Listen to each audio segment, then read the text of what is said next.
Uno. Hi, sir. Mike. Tama na yung mic.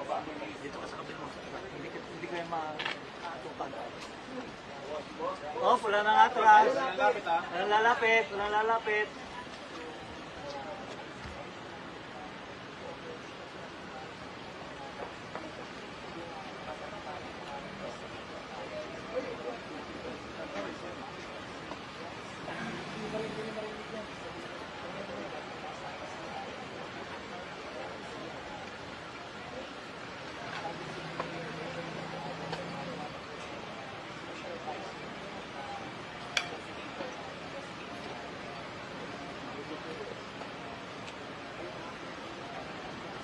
Sir, mamang pulis.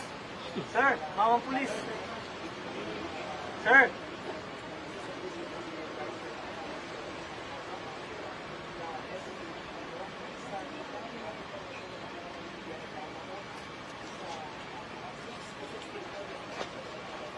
Yeah.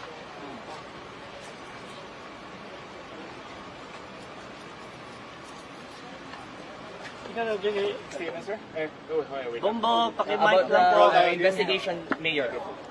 Papatiin ko yung nanay ko, 96 years old na. Happy birthday! Yes, sir. Hello, we have a good, very constructive na interview ngayon. Una si Mr. Bryce Hernandez, followed by the former secretary ng DPWH, Secretary Manuel Bonoan. At very cooperative si Bryce, no? Mr. Hernandez, very relevant yung kanyang mga revelations niya. And to cut it short, talagang tell-all siya. And he continued to cooperate with us para talagang ma-identify palalo yung iba pang mga sangkot. Mayor, may nabanggit ba siya na additional doon sa dalawang senators na nabanggit niya? Additional? Basta masasabi ko lang is marami pa siyang nabanggit na mga hindi nabanggit noon. Politicians? When you say tell-all, sir, anong to? Marami siyang nasabi-sabi ng mga detalye pa na hindi niya nabanggit sa ibang forum. And medyo mas malaman ba, sir, ibig sabihin ng sinabi niya dito? Yes.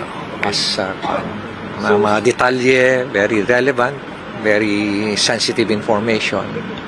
How would you describe yung information na binigay niya in terms of your investigation? Magandang lead. Magandang lead ito para sa mga investigador. So additional